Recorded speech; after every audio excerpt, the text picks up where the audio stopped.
नमस्कार, मैं हूं पूजा सिंह और आप देख रहे हैं आरएन टीवी नेशनल। चलिए बुलेटिन की शुरुआत करेंगे उत्तर प्रदेश की कुछ खास बड़ी खबरों के साथ। गोरखपुर में मकर संक्रांति के पावन अवसर पर गोरखनाथ मंदिर में श्रद्धालुओं की भारी भीड़ देखने को मिली।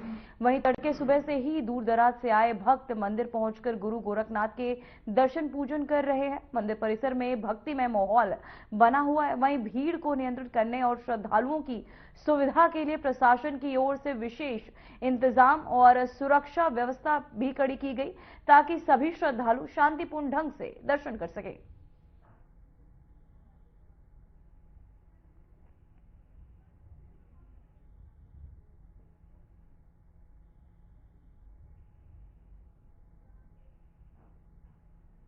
तो वहीं कानपुर के सचेड़ी इलाके में हुए सामूहिक बलात्कार मामले ने वहीं आपको बता दें उत्तर प्रदेश कांग्रेस अध्यक्ष अजय राय पीड़िता के घर पहुंचे और अजय राय ने आरोप लगाया कि पुलिस ने उन्हें पीड़िता और उसके भाई से मिलने नहीं दिया। घटनास्थल पर भारी पुलिस बल तैनात रहा, जबकि बड़ी संख्या में कांग्रेस कार्यकर्ता भी मौजूद थे। पुलिस ने मामले में कई आरोपियों की गिरफ्तारी का दावा किया है। वहीं विपक्ष ने आरोपियों को संरक्षण देने के आरोप लगाए। पीड़िता के परिवार ने न्याय की गुहार लगाई, जबकि पुलिस ने संवेदनशीलता के साथ जांच और सख्त कार्यवाही का भरोसा दिलाया है।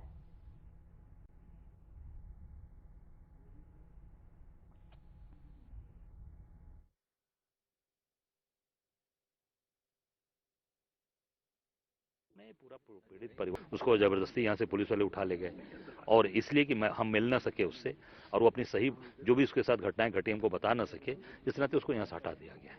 ये सरकार पूरी तरीके से दरोगा को बचा रही है, संरक्षित कर रही है। ये साबित हो रहा है कि सरकार गलत लोगों को संरक्षण दे रही है, चाहे वो कफ सिरफ लोग हों, चाहे वो ड्रग्स वाले हों, चाहे वो बलात्कारी हों, सबकी मदद कर रही है सरकार।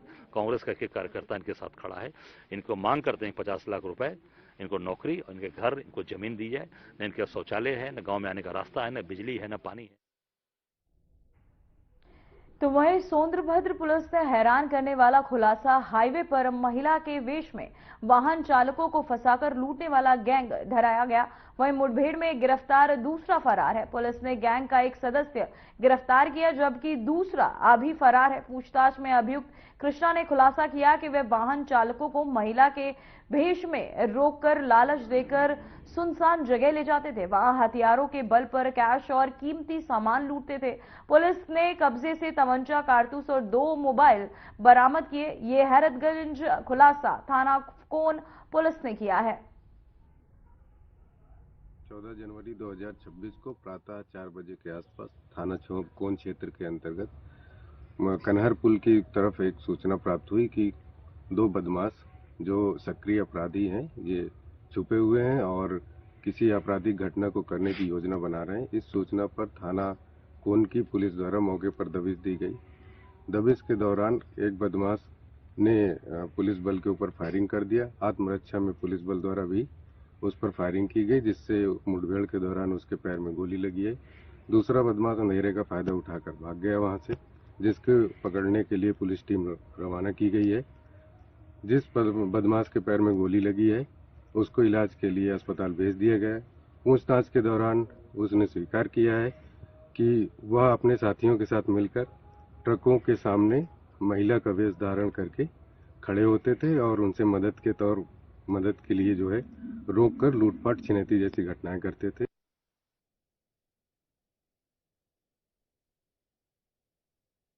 वहीं सहारनपुर में नगर निगम ने दिल्ली रोड सब्जी मंडी से लेकर कोर्ट रोड से दीवानी न्यायालय परिसर तक अतिक्रमण हटाओ अभियान चलाया।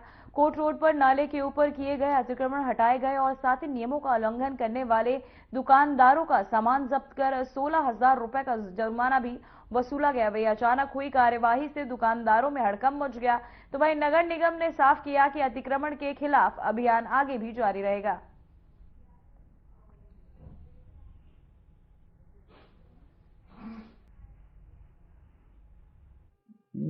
इसमें अभी शिकायत प्राप्त हुई थी कि स्वाति होंडा वाली गली, पूजा साड़ी सेंटर वाली गली, आशा मॉडर्न वाली गली और इधर माननीय विधायक मुकेश चौधरी का जिधर निवास है उधर की गलियों में कई मोटरसाइकिल वर्कशॉप वाले और दुकानदार अपना सामान रख करके अतिक्रमण कर लेते हैं, जिससे आने जाने वालों को आवागमन में काफी व्यवधान पैदा होता है।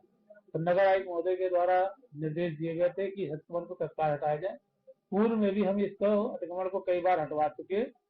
आज दोबारा प्रवर्तन दल की टीम के साथ अतिक्रमण हटाया गया, जिसमें करीब हमने 16,000 रुपये जुर्माना भी वहां पे लोगों से वसूला है और बहुत सारा सामान, इसमें कई काउंटर है, 2 मोटरसाइकिल हैं और कुछ उनके वर्कशॉप के सामान थे वो जब्त किए हैं।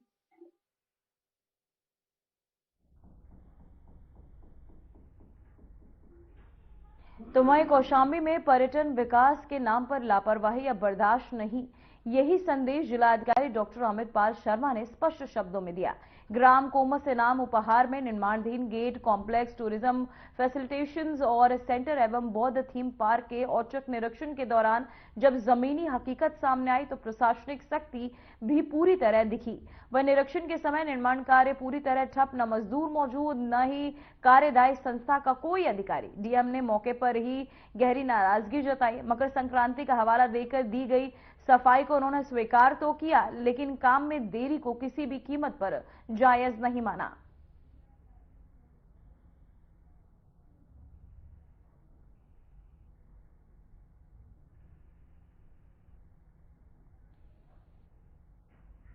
तो वहीं पीलीभीत में पशु चिकित्सालय सदर पहुंचकर जनपद में 15 अभ्यर्थियों को नेशनल एग और कोऑर्डिनेशन कमेटी द्वारा पशुपालन विभाग उत्तर प्रदेश के सहयोग से पोल्ट्री व्यवसाय और वृद्धि एवं स्वरोजगार हेतु निःशुल्क एवं चिकन कार्ट वितरित किए गए। वहीं जिलाधिकारी ने कहा कि जनपद में अंडा उत्पादन की अपार संभावना है।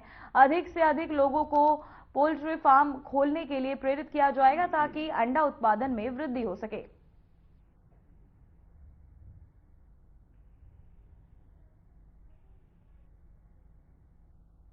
पहले से ही प्लान बना रखा था एक कि अभी भी जनपद पीलीभीत में जितने अंडों का उत्पादन हो रहा है और जितनी खपत हो रही है उसमें बहुत बड़ा गैप है। लगभग आज की डेट में सिर्फ 30% अंडों का उत्पादन हो रहा है जनपद में। 70% अंडे अभी भी बाहर से आ रहे हैं।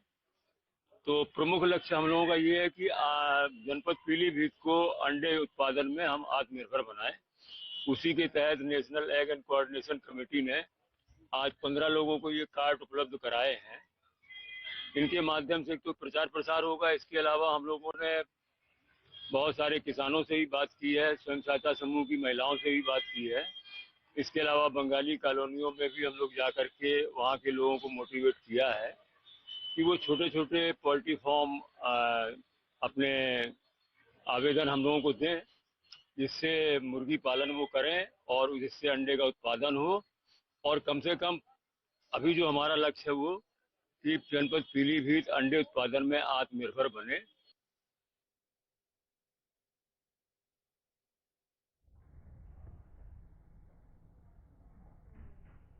तो वहीं संभल में सरकारी जमीन को अतिक्रमण मुक्त कराने के लिए एक बार फिर प्रशासन का बुलडोजर गरजा। बिछौली गांव में आपको बताते करीब 20 बीघा से अधिक सरकारी भूमि पर किए गए अवैध कब्जों के खिलाफ बड़ी कार्यवाही की गई।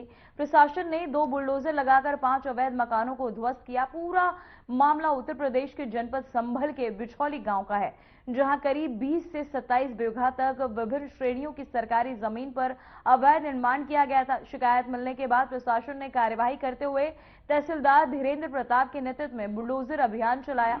वहीं कार्यवाही के दौरान सबसे पहले ग्राम प्रधान अतीत का मकान बुलडोजर से ध्वस्त किया गया। इसके बाद 4 अन्य अवैध मकानों को भी गिरा दिया गया।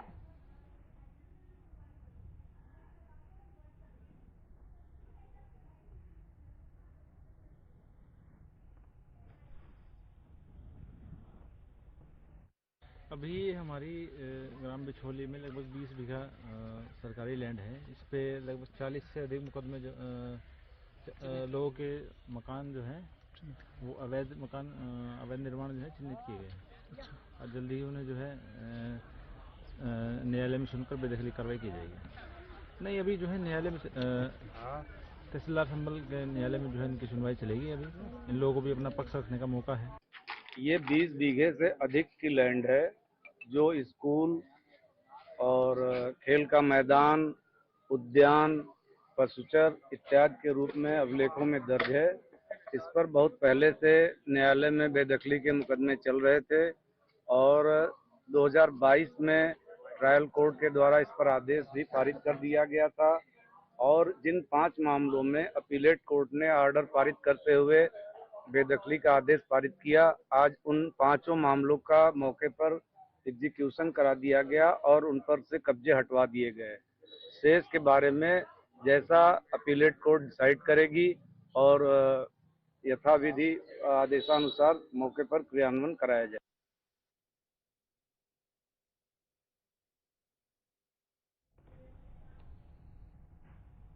जिस वर्दी ने अपराधियों में कभी खौफ पैदा किया था, आज उसी वर्दी पर सवाल खड़े हैं। गाजियाबाद की पहली महिला दरोगा जिसने एनकाउंटर कर इतिहास रचा, आज वही महिला अफसर रिश्वत लेते हुए गिरफ्तार हुई। बहादुरी से भ्रष्टाचार तक का ये सफर सिस्टम को झकझोर देने वाला है। कौन है ये दरोगा भुवनेश्वरी सिंह? देखिए ये रिपोर्ट।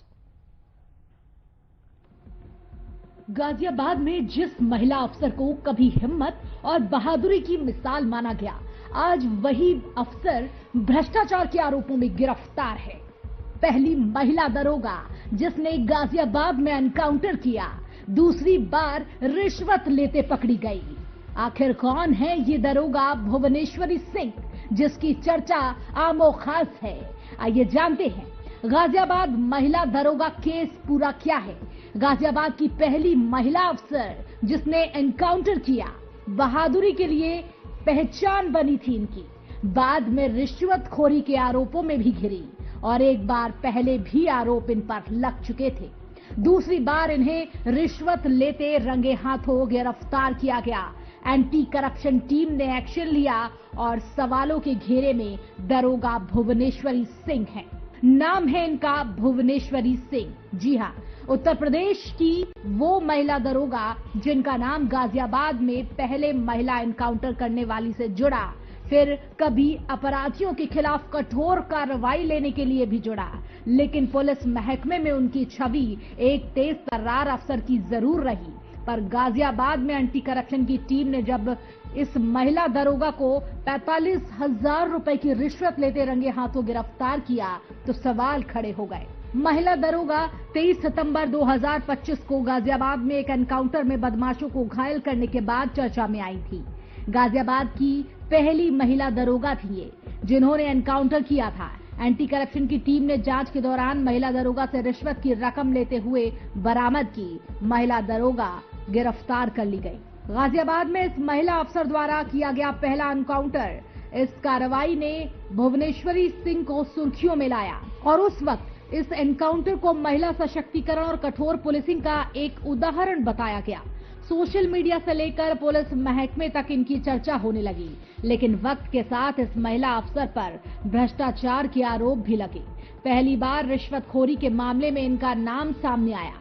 इस समय विभागीय कार्रवाई जरूर हुई, लेकिन मामला यही नहीं थमा। अब भुवनेश्वरी दूसरी बार रिश्वत लेते हुए रंगे हाथों गिरफ्तार की गई। एंटी करप्शन की टीम ने शिकायत के आधार पर जाल बिछाया और गिरफ्तारी की कार्रवाई हुई। इस बार मामला संगीन था, सीधे गिरफ्तारी तक पहुंचा। एक ऐसी अफसर जिससे कानून लागू कराने की उम्मीद थी, उसी पर कानून तोड़ने का आरोप लगा। ये मामला केवल एक महज अफसर का नहीं, बल्कि सिस्टम में भ्रष्टाचार की चुनौती को भी उजागर करता है। सवाल ये भी कि क्या पहले ही सख्त कार्रवाई होती तो फिर दूसरी बार क्या ये नौबत आती? इससे पहले एनकाउंटर वाली दरोगा घूसखोर कब निकली, आइए जानते हैं। पहले भी इन पर आरोप लगे। एनकाउंटर के बाद चर्चा में आई दरोगा भुवनेश्वरी। 23 सितंबर 2025 को पुलिस विभाग का कहना है कि भ्रष्टाचार पर किसी भी स्तर पर कोई समझौता नहीं होगा। कानून सबके लिए बराबर है, चाहे वर्दी में हो या वर्दी के बाहर। मामले की विस्तृत जांच जारी है। कुल मिलाकर एनकाउंटर से सुर्खियों तक और फिर रिश्वत के आरोपों से गिरफ्तारी तक, दरोगा भुवनेश्वरी सिंह की यह कहानी सिर्फ एक अफसर की नहीं, बल्कि उस भरोसे की भी है जो वर्दी पर किया जाता है। ये मामला साफ करता है कि कानून से ऊपर कोई नहीं, ना अपराधी ना ही वर्दीधारी। फिलहाल अब जांच जारी है और जवाब वक्त देगा, लेकिन ये सवाल जरूर छोड़ गया है की ताकत के साथ ईमानदारी क्यों जरूरी है। दरोगा भुवनेश्वरी सिंह की कहानी ये सीख देती है कि वर्दी सम्मान है, लेकिन जिम्मेदारी उससे भी बड़ी। Bureau report, RNTV national.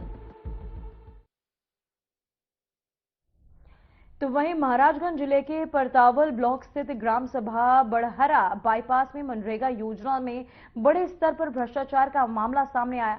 मंगलवार को मरुआ टोला के बड़हरा नहर तक हो रहे मिट्टी कार्य के दौरान कागजों पर मजदूरों की उपस्थिति तो दर्ज की गई थी, लेकिन मौके पर पड़ताल करने पर केवल 11 मजदूर ही काम करते पाए गए। ग्रामीणों का आरोप है कि रोजगार सेवक द्वारा फर्जी मास्टर रोल भरकर सरकारी धन का बंदरबाट किया जा रहा है। इसके अलावा गेहूं की बुआई के समय खेतों से मिट्टी खुदाई होने के कारण किसानों की फसलों को भी नुकसान पहुंच रहा है, जिससे स्थानीय लोगों में भारी आक्रोश है।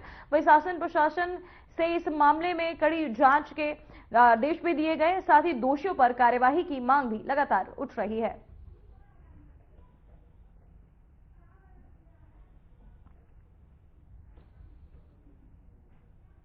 तो वहीं उत्तर प्रदेश के वाराणसी में गंगा नदी में जल मग्न, आपको बताते चले, मलजल गिराने में आरोप है कि अलकनंदा क्रूज लाइन पर 5,000 रुपए का जुर्माना लगाया गया है। ये कार्यवाही सोशल मीडिया पर वायरल वीडियो के बाद हुई, जिसमें क्रूज से गंदगी और नदी में गिरती दिखाई दे रही थी। वीडियो के सामने आने के बाद जिला प्रशासन ने जांच टीम बनाई और साथ ही जिसने विस्तृत रिपोर्ट प्रशासन को सौंप दी। रिपोर्ट के आधार पर जुर्माना लगाने के साथ क्रूज प्रबंधन से लिखित स्पष्टीकरण भी मांगा गया। अधिकारियों ने चेतावनी दी कि गंगा की स्वच्छता से समझौता करने वाली किसी भी गतिविधि पर सख्त कार्यवाही होगी। फिलहाल क्रूज लाइन को भविष्य में ऐसी गलती न दोहराने की चेतावनी दी गई।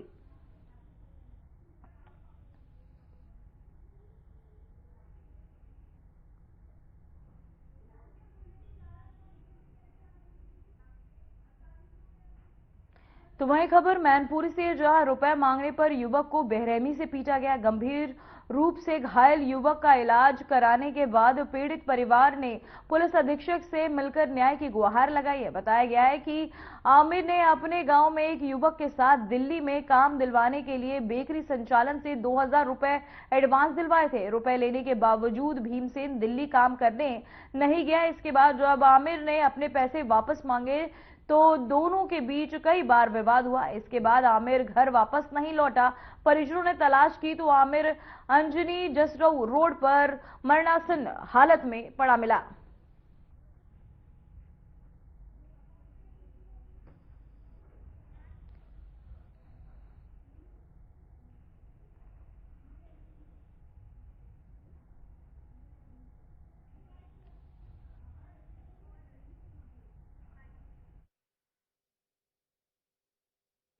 मामला सर ये है कि 2 दिसंबर 2025 और दिन की तो मुझे कोई पता नहीं क्या दिन था।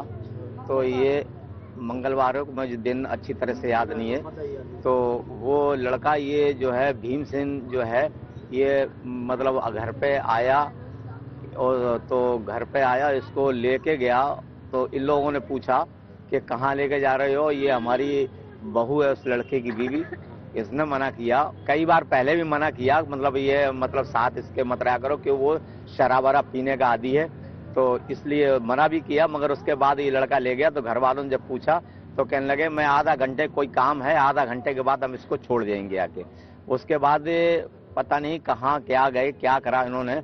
उसके एक हालत में मिला आपका बच्चा? हमारा लड़का ये मरणासन की हालत में मिला हुआ है। मामला ये वहाँ थाने में सुनवाई नहीं होती भैया, तो मैंने ये कहा चलो आगे कहीं देख लें। तो ये घटना हुई थी? घटना ये हुई थी 7 बजे ये मेरे घर से निकाल ले गया भीमा, राजेंद्र का लड़का बिछमा के रहने वाला, मेरा आमिर खान को। आमिर खान ले गया बिछमा से 2 तारीख का। 2 तारीख लिये हम जनवरी दिसंबर ना जानते हम। कितने दिन हो गए? 1 महीना पार हो गया। हाँ, हम जानते नहीं। ले गया, कह रहा हमने कि कहाँ ले जा, अभी लाएंगे बुला के 1 घंटा बाद आ जाएंगे घर पे। वो अभी तक नहीं आया। हमने इंतजार देखा तो मेरा लड़का ये सब बड़ा नाती वो अड्डा गया था। उसने कहा, किसी ने कहा ये मोबाइल आपकी पहचानते हैं? तो वाने कही हाँ ये तो मेरा आमिर चाचा है। तो आप यहाँ कैसे आया आमिर चाचा तुम्हारा? ये चोट हुई फिर नाली में पड़ा हुआ उसे देख ले आओ कौन है, किनका बच्चा है किनका नहीं। सर मैं कुछ नहीं जानती, मैंने तो घर पे थे सर, मैं कुछ नहीं मालूम, मेरे बच्चे को बहुत मारा है।